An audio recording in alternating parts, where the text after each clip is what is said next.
Hi guys, mag-alas 12 na nga pala ng gabi to nang biglang magutom si Mami Cherry. Buti na lang meron pa tayong stock na kimchi dito at saka maninipis na pork. Simple lang naman yung lulutuin natin, 4 na ingredients lang to kaya wala namang special sa lulutuin natin, napakadali lang nito. Nagpainit nga lang ako ng mantika dito tapos nagisa lang ako dyan ng bawang at sibuyas. Pasensya na, medyo maiksi yung vlog natin, kahapon pa kasi to at inedit ko lang siya ngayon. Turn on, nilagay ko na nga kaagad tong pork tapos inintay ko lang siya maluto at magkulay brown ng konti.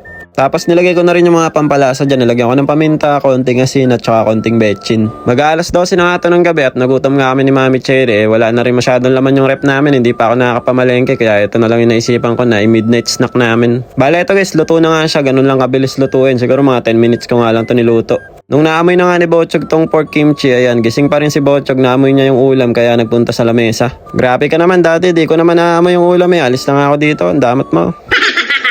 Nabili nga rin pala akong salad dito guys. Na-addict kami sa salad ngayon eh. Yung alam nyo ba yung dressing na to, kakabili ko lang nung makalawang araw yan. Tapos ayan, malapit na nga rin namin maubos. Halos araw-araw kasi kami kumakain ng salad eh, mapa umaga at gabi. Sa mga nag-aabang nga pala ng mga luto vlogs natin, no, pasensya na pala kayo guys kasi hindi naman talaga ako professional sa pagluluto. Luluto lang din talaga ako kapag paborito ko yung isang ulam, tapos hindi naman kaya matagal ko na siyang hindi nakakain. Talagang pinag-aaralan ko, nanonood lang ako sa YouTube. O tara, kain na tayo guys. Itadakimasu. Din ba guys, kapag alas 12 na ng gabi or mga hating gabi na bigla kayo nagugutom at naghahanap rin kayo na makakain. Kami kasi dito sa bahay pag mga bandang 11:30 o alas 12 na nagugutom na ulit kami kaya naghahanap na kami ng makakain. Kaya lang guys, yung malapit na 7-Eleven sa bahay namin ay alas 12 lang sila nagsasarado kaya kapag alas 12 na wala kaming pagkain ay wala kaming choice, no, sa bahay lang talaga kami gagawa ng pagkain. Masarap din talaga tong pork kimchi, paborito na nga namin to ni Mami Cherry kaya paminsan-minsan nagluluto kami nito eh. Sigurado ako pag napanood mo to ng madaling araw ay talagang gugutumin ka. Kung si Bochog nga nagutom eh, ikaw pa kayang malaking tao.